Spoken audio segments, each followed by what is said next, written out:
Incubator. ఈ ఇంక్యుబేటర్లో పెట్టడం చూపిస్తాను. ఈ ఇంక్యుబేటర్లో పెట్టడం జరుగుతుంది. దీనికన్నా అడ్వాన్స్డ్ ఇంక్యుబేటర్ ఉంటుంది. దీన్ని ఇలా ఉంటుంది అది. ఓకే, సో ఇది అడ్వాన్స్డ్.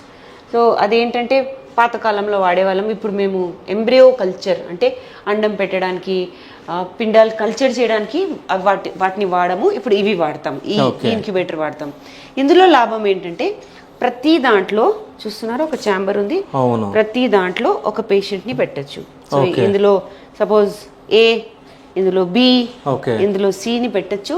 అండ్ మీరు ఇక్కడ చూస్తే ప్రతిదీ టెంపరేచర్ మానిటరింగ్ చేస్తుంది అనమాట. ఓకే, ప్రతి దాంట్లో టెంపరేచర్ ఉందా లేదా అనేది మనకు తెలుస్తూ ఉంటుంది. ఇందులో CO2 కార్బన్ డైఆక్సైడ్ కూడా సప్లై ఉంటుంది, ఆక్సిజన్ కూడా సప్లై ఉంటుంది 5%. సో చూడండి ఇక్కడ పైప్స్ వెళ్తున్నాయి చూడండి. మనకి బాడీలో CO2 ఉంటుంది. బాడీలో CO2 ఉంటేనే అండము, ఆ పిండము తయారవుతూ ఉంటుంది. సో CO2 సప్లై అవుతూ ఉంటుంది. సో గర్భసంచి అనుకోండి ఇంకా, కాకపోతే మిషన్. ఓకే, CO2 సప్లై అవుతుంది, oxygen supply, carbon dioxide, oxygen supply అవుతుంది. సో ఈ సప్లై అవుతుండగా కల్చర్ చేయడం జరుగుతుంది అనమాట. ఇందులో 5 days వరకు మనం పిండం పెట్టుకుంటాం.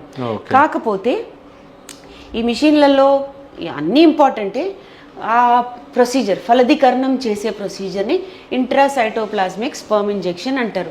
ఒక్కొక్క అండంలోకి ఒక్కొక్క కణంని వేయడం జరుగుతుంది. అలాంటప్పుడే ఫలదీకరణం రేట్ అనేది పెరుగుతుంది.